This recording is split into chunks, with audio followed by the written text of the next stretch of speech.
Bonjour, aujourd'hui, jeudi 2 décembre, dans ce 13h, la levée de certains barrages routiers, le réapprovisionnement des stations essence et le blocage du port qui se poursuit, toujours dans ce contexte de mobilisation sociale. C'est une partie de ce que nous allons voir ensemble aujourd'hui. Mais d'abord, notre regard se pose sur la mangrove du Morne Cabri au Lamentin. Regardez ces belles images. Le projet de renaturation de cet espace mené par la ville du Lamentin vient de recevoir un prix de la Fondation du patrimoine. C'est une manière d'encourager les actions de réhabilitation des espaces naturels, ô combien importants pour notre biodiversité. Et également dans l'actualité de cette matinée, l'arrivée tant attendue du Martiniquais Éric Barré et de son coéquipier Éric Krikioche à Fort-de-France. Il se classe 34e de la Transat Jacques Vabre, premier au classement des classes 40 Vintage. Tom Gagnou et Marlène Mec ont assisté à leur arrivée. Le comité d'accueil est prêt sur le ponton. On peut dire qu'Éric Barré est très attendu chez lui.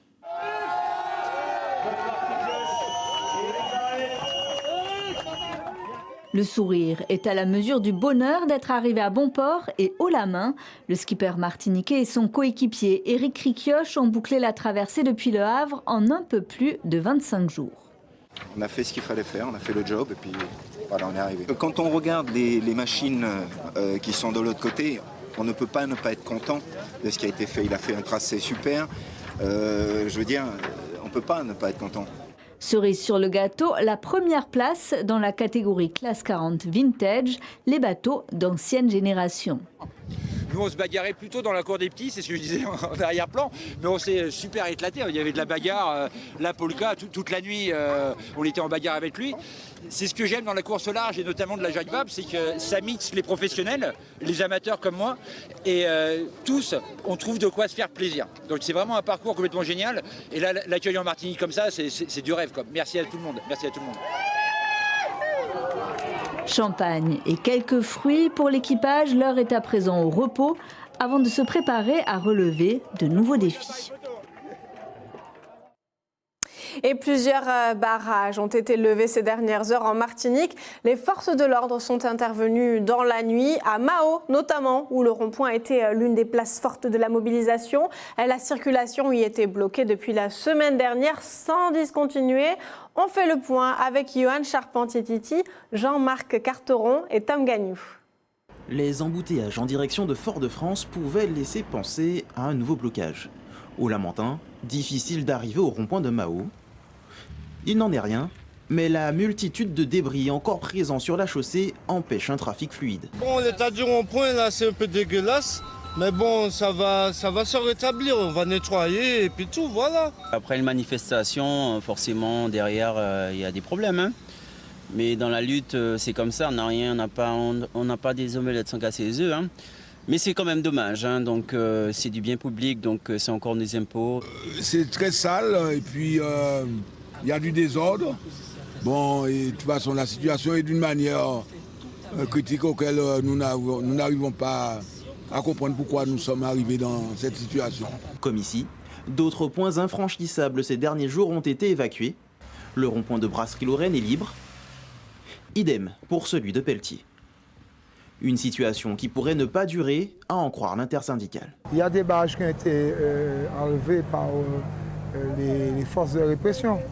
Mais ça, tout ça, c'est dans le jeu, hein, quand on va dans une grève. Hein. Bon, maintenant, l'expérience nous montre bien que ce n'est pas parce qu'il n'y a pas de barrage ce matin qu'il ne peut pas y avoir après-demain. C'est comme ça, c'est un jeu. Le chat à la souris, on connaît ça. Prochain barrage dans le viseur sur le secteur du Lamentin, celui de Carrère.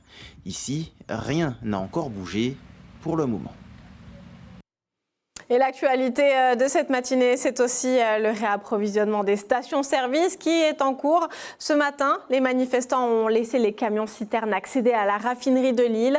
Un ouf de soulagement pour les automobilistes arrivés sur la réserve. Ça se presse à la pompe. Écoutez ces précisions de ce gérant de station-service à Ducos au micro de Yvan Lemar. Aujourd'hui, on m'a livré approximativement 11 000 litres de chaque carburant. Donc en samplon comme en gazoil. Je leur ai donné comme consigne pour l'instant de continuer à rationner. Donc on va tourner aux alentours de 30 € par véhicule. Pourquoi? Parce que malheureusement, on ne sait pas où on s'en va.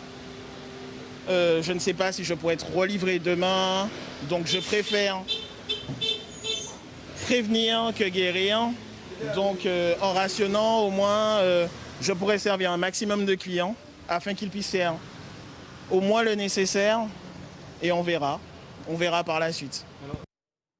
Et du côté du port, les dockers s'affairent, mais les accès sont toujours bloqués par les manifestants. Au total, ce sont plus de 1000 containers qui sont bloqués. On en parle avec le président du syndicat des transitaires de Martinique, Jean-Claude Florentini. Alors, bonjour, on fait un point tout de suite sur la situation à l'heure à laquelle je vous parle. Que se passe-t-il au niveau du port, au niveau de ces containers qui sont bloqués ? Bonjour. Ce qui se passe, la situation est très compliquée. Situation compliquée dans la mesure où il n'y a aucune circulation de containers. Donc on a vu, cela dit, 2 ou 3 containers sortir du port qui étaient destinés au centre hospitalier. Mais la situation est très très compliquée puisque donc il n'y a pas de les voies d'accès. De toute façon, c'est l'accès au terminal qui est bloqué. Et en ce qui concerne le port, il faut bien préciser que le port travaille normalement. Donc ça, c'est quand même important en fait, de le préciser, puisqu'en fait, il y a un navire qui est actuellement à quai, donc le Fort de Zé, qui a commencé justement son déchargement. Donc ce qui est plutôt une bonne nouvelle, mais le terminal est déjà quasi à saturation, donc ce qui va poser un problème de toute façon pour l'évacuation des containers à quai. Et c'est ça, là, on risque la congestion portuaire. Concrètement, qu'est-ce que cela pourrait engendrer ? Une congestion, ça pourrait avoir comme répercussion et comme conséquence un déroutage des futurs navires. Et donc, dès la semaine prochaine, que ces containers, justement, en fait, soient déroutés sur un autre port caribéen. Ça peut être la Guadeloupe, ça peut être également Kingston, ça peut être Trinidad, Port-of-Spain. Et ça, c'est une situation, en fait, qui ne nous convient pas, bien évidemment, nous, chargeurs et professionnels du transit. Mais c'est une éventualité. D'ailleurs, les compagnies commencent à nous informer justement qu'il pourrait y avoir justement un déroutage des bateaux, ce qui serait vraiment préjudiciable à la fois pour les clients importateurs et avec bien évidemment en fait un impact direct au niveau de la chaîne de distribution. Oui, avec un surcoût également peut-être même pour les consommateurs. Alors au niveau du port, également au niveau des transitaires, est-ce que l'on est en mesure de chiffrer finalement l'impact de ces dommages ? On imagine aussi des matières premières qui peuvent se perdre, toutes ces matières premières qui sont fraîches. C'est-à-dire qu'en fait, il y a plusieurs aspects. Donc, il y a effectivement les conteneurs qui sont à quai, donc qui sont ce qu'on appelle les conteneurs reefer, qui sont branchés. Donc, pour cela, il y a effectivement un risque de perte, ça c'est évident, au niveau de l'alimentaire, vous avez ce qu'on appelle des DLC qui sont courtes. Donc, mais au-delà de ça, c'est surtout pour les navires suivants, puisque nous serons en congestion portuaire sous peu. C'est justement le fait que les bateaux soient déroutés avec justement avec un rapatriement très compliqué, puisque c'est à la charge de la marchandise. Et ça, ce sera vraiment préjudiciable pour nous professionnels. Et concrètement, alors, dites-nous, vous qui avez une vision un peu globale, quelles sont les premières victimes finalement de ce blocage ? Alors, les victimes, elles sont très diversifiées. On pense systématiquement aux gros importateurs, à la grande distribution et aux grosses enseignes, mais c'est pas que ça. C'est également les petits clients. Ça va être le cordonnier, ça va être le petit menuisier, l'ébénisterie, le magasin d'informatique, ça va être le marchand de chaussures, celui qui fait de la confection également. Je crois qu'il faut justement avoir à l'esprit que c'est toute une chaîne et toute une typologie de clients importateurs, utilisateurs du port qui sera impactée.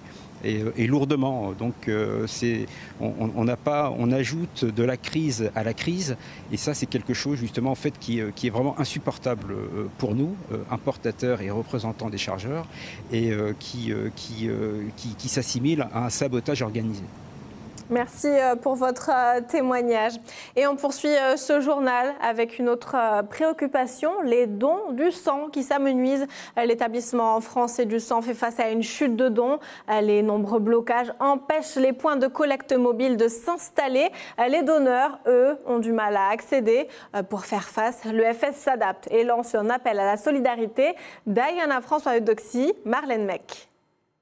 Cela fait plus de 20 ans que Jean-Michel donne son sang tous les 3 mois, un rendez-vous solidaire qu'il ne manque sous aucun prétexte.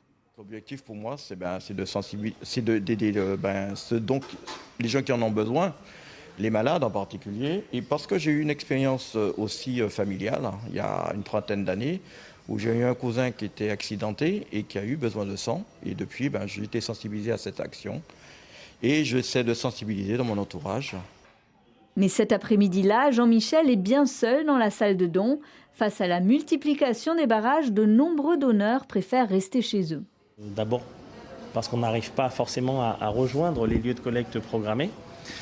Et ensuite parce que les donneurs n'arrivent pas à nous rejoindre également. Donc malheureusement, les stocks sont en chute libre. En temps normal, un quart des besoins en sang est pris en charge par l'Hexagone. Actuellement, c'est beaucoup plus. Pourtant, certains patients ont besoin de sang qui provient du même bassin de population. Je pense que les gens n'ont pas assez conscience de ça. Donc le sang des Martiniquais est le meilleur pour soigner les Martiniquais. Et surtout quand on doit soigner des gens qui sont transfusés chroniquement, de manière régulière, comme les drépanocytaires, etc. C'est une question de compatibilité, en fait, d'identité, tout simplement, on va dire ça comme ça, de la population. Surtout pour les polytransfusés, donc si on veut ne pas aboutir à des immunisations ou à des situations compliquées, en fait, pour pouvoir les soigner, il faut du sang martiniquais pour soigner des Martiniquais. L'établissement français du sang lance donc un nouvel appel à la mobilisation de la population. Le don du sang est possible tous les jours à la maison du don à la Ménard. Les autres points de collecte sont régulièrement mis à jour sur le site internet de l'EFS. Et une autre conséquence de ces barrages routiers, il est très difficile pour certains seniors de faire leurs courses, leurs emplettes. Certains se retrouvent isolés. Dans ce trésor, on met en lumière cette association du Lamentin. Elle collecte et distribue des denrées. Robin Paris a suivi une bénévole. Gabrielle Kounali est coordinatrice terrain pour l'association Casse Grand Moon. Sa mission consiste à approvisionner les personnes en difficulté. Aujourd'hui, Gabrielle Kounali rejoint Isabelle Carreto afin de recevoir des produits de première nécessité, des pâtes, de l'eau et du riz. C'est aussi l'occasion de faire le point sur les urgences de la semaine. Dans ce contexte particulier de grève et de pandémie, il y a toutes ces personnes aidées qui ont besoin d'être soutenues et d'être secourues certaines fois à leur domicile. Vu tous les barrages que nous avons à subir en ce moment, c'est très difficile pour les aidants d'accéder au domicile de ces personnes. Mais justement pour Gabrielle, la mission n'est pas facilitée par les blocages. On vient de passer le barrage de Pointe-des-Grives. Une voiture sur 2, exceptionnellement, on a pu passer puisque ce n'est pas toujours le cas. Et là, je vais pouvoir livrer les denrées qui m'ont été remises par le Inner Wheel pour livrer sur Volga. Avec son association, Gabrielle appelle à la solidarité pour toutes les personnes fragilisées. Et ça ne vous aura pas échappé dans ce journal. L'actualité, elle est dominée par cette crise sociale hors d'ordinaire. En cette période, on parle plutôt préparation de fêtes de fin d'année, décoration, chanter Noël. On fait des plans pour voir sa famille, pour voir ses amis. Et vous, est-ce que vous avez la tête à préparer les festivités? Vous avez répondu au micro de Robin Paris. Je pense que c'est très compliqué avec les mobilisations. Je ne vois pas comment on peut faire. Elle n'a pas qu'à entrer. Pas ni provision qu'à entrer. Alors tout ça on peut acheter ou pas acheter. Alors la magie de Noël est toujours là. Mais par rapport aux problèmes sanitaires, c'est en train de partir. Mais je pense que tout le monde peut y croire à la magie de Noël. Je pense franchement que oui, par rapport aux enfants. C'est avec la crise qu'on a de sitôt de maintenant, c'est pas facile. Mais pour les enfants, il faut rêver quand même un peu. À mon avis, pour moi. Et eux, je pense qu'eux aussi, ils auraient aimé quand même avoir des cadeaux, même si c'est pas facile par rapport à la crise. Ce que je veux, c'est que pour la fin de l'année, quand même, qu'on prenne conscience que c'est une fête de Noël. C'est notre tradition, et ce qui fait que là, perdre cette fête serait embêtant. Donc je pense quand même qu'il y aura quand même un petit, de la part des syndicalistes, il y aura quand même un petit fléchissement pour nous. Oui, on reste connecté bien sûr, mais on essaye aussi de vous changer les idées dans ce 13h. On prend le temps de souffler, on part au bord de l'eau et en pirogue avec notre city reporter Samuel Lofuti à Sainte-Anne. Elle a rencontré Hervé Rousseau. En Martinique, c'est le constructeur de Vaha. Ce sont des pirogues polynésiennes. Aujourd'hui, il inaugure une toute nouvelle embarcation à voile. Regardez. Depuis plus de 30 ans, Hervé Rousseau voue une passion peu commune au Vaha. Une pirogue polynésienne dont le nom tire ses origines aux langues samoanes, hawaïennes et tahitiennes. C'est dans son atelier de la Pointe-Marin à Sainte-Anne que ces embarcations sont imaginées, fabriquées et réparées. La pirogue à voile, c'est un projet qui pallie un petit peu notre manque de rameurs, parce qu'on n'a pas de gens très préparés pour les grandes traversées. Donc la voile nous apporte un plus en ce qui concerne nos traversées de canaux, puisque c'est ça qui nous intéresse, aller à Sainte-Lucie. Sur la plage de la commune, c'est un jour spécial. Le constructeur s'apprête à inaugurer une toute nouvelle flotte. Un Vaha à voile de 4 places. Mais avant le baptême de mer, il reste quelques détails à régler. Hervé Rousseau s'attelle à ajuster les dernières finitions. Pour un tel événement, le constructeur convie un groupe d'amis, fascinés eux aussi par cette embarcation légère. Des habitués, des vacanciers qui prennent part volontiers aux initiations gratuites que propose Hervé sur des pirogues à 2 places ou à 6 places.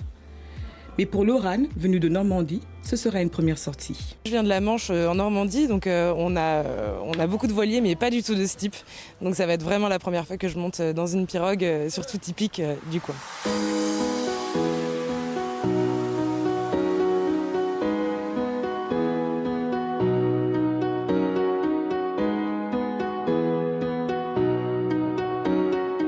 Ça y est, le dernier né d'Hervé vogue sur les flots. Il s'élance dans la baie de Sainte-Anne, voile au vent. Ses coques fondent la mer, offrant aux voyageurs une aquarelle de paysages marins. Une atmosphère de plénitude règne sur le bateau. C'est génial, on est bien sur l'eau, comme tu peux peut-être.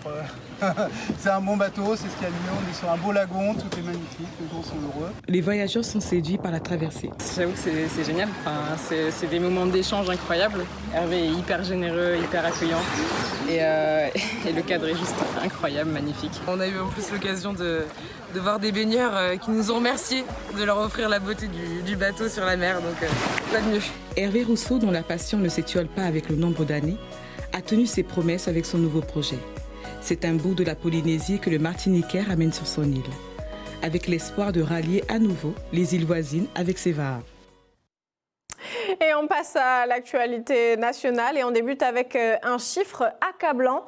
En 2018, en 2019, 10% des heures de cours n'ont pas été assurées pour les élèves de collège et de lycée. Les parents d'élèves ont décidé de réagir et d'alerter la justice. Delphine Sidbon, Chloé Brel et Charlotte Casanova. Urgent, cherchons professeur de mathématiques. Ce midi, devant ce rectorat, des parents d'élèves se sont réunis pour protester.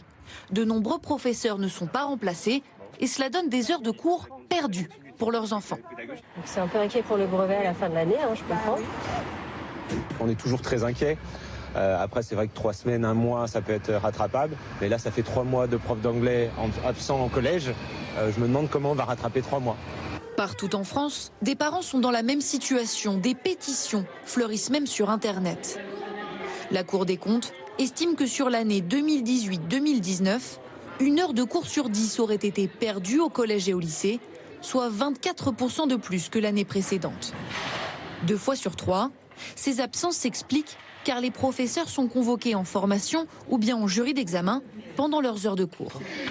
Déjà, il faut rappeler que les enseignants ne sont pas si absents que ça. Ils sont même moins absents que les autres fonctionnaires et même que les salariés du privé quand on prend les absences pour maladie. Ensuite, dès qu'il y a une absence dans un collège ou un lycée, on n'a personne pour assurer ce remplacement. Donc la situation s'est dégradée parce que, en fait, on a de moins en moins de profs et de profs remplaçants en particulier. La Cour des comptes ne préconise pas de recruter des enseignants, mais évoque des pistes pour améliorer la situation. Favoriser les remplacements entre collègues, planifier les formations en dehors des heures de cours ou bien développer les cours en vidéo en cas d'absence. Le ministère de l'Éducation rappelle lui que certaines de ces propositions sont déjà mises en place et que ce sujet est une priorité. Et cette fois-ci, on part à l'école primaire où l'esprit de Noël est déjà bien présent. Les enfants préparent les fêtes de fin d'année, atelier, décoration de la classe, à Cléder dans le Finistère. Et on leur pique quelques bonnes idées avec Tara Lagoutte et Julien Deliel. C'est le moment qu'ils attendaient tous, l'installation du sapin de Noël. Est-ce que c'est terminé? Oui. Dans cette classe de grande section de maternelle, les yeux pétillent. Tous sont très fiers de leur beau sapin. Il est beau. Il y a des guirlandes, il y a des boules. Après, il y a les toiles. Il est beau votre sapin. Pour bien le décorer, les petits se sont mis au bricolage. Anna a trouvé la technique pour accrocher les boules de Noël. Je mets dans le trou. Après, on accroche comme ça. Et puis, ça fait comme ça. Ça fait comment? Ça fait comme ça. J'aime bien décorer le sapin avec les boules. Et le Père Noël, il voit que notre sapin, il est joli. Que serait un sapin sans cadeau à son pied? Les 19 élèves de la classe se sont donc transformés en lutins du Père Noël. Ils fabriquent des cadres à offrir à leurs parents. Donc on prendra des photos avec le bonnet du Père Noël et on mettra à l'intérieur. Les enfants sont dans l'attente de Noël. Ils ont à cœur de faire plaisir à leurs parents en leur préparant des petites surprises là que nous sommes en train de fabriquer. Et vraiment, on sent qu'ils sont extrêmement motivés. Donc on fait en sorte de leur proposer des activités en lien avec cette période. De leur côté, les plus grands ont fabriqué des crèches de Noël. Chaque jour, chacun apporte sa petite touche. Les crèches sont jolies. On retrouve Jésus, Marie, Joseph, puis on retrouve les constructions que les autres ont fait. C'est magique, Noël. Ça donne un peu l'impression de commencer à être dans l'esprit de Noël et du coup, on s'amuse à décorer un peu tout. Dans la cour de récréation, les enfants ont tellement hâte d'être à Noël qu'ils ont un message un peu en avance pour vous, Marie-Sophie. Mais c'est pas pour tout de suite. Allez, avant de se quitter, on s'intéresse à une conséquence un peu surprenante du changement climatique. La clémentine serait-elle en train de changer de goût et de perdre un peu de son acidité? En Corse, les producteurs sont très inquiets. Ils ne voudraient pas perdre leur label. Reportage de Patrice Roubaud et Fabrice Pelletier. Une clémentine corse moins acidulée et qui pourrait perdre dans les prochaines années des qualités gustatives à cause du réchauffement climatique. C'est la conclusion de certains experts en agronomie. Au pays des clémentiniers, sur les étals ce matin, nous avons donc lancé un test saveur. Est-ce que les clémentines corses, elles sont moins bonnes qu'avant? Non, je crois pas. Ah. Je pense pas. Hein. Elles sont juteuses, un peu acidulées. Acidulées, oui, comme on les aime. Hein. Comme on les aime. Non, elles sont très bonnes. Non, elle est bonne. Non, elle est très bonne. Ça a changé? Pour moi, non. Non, pas de changement.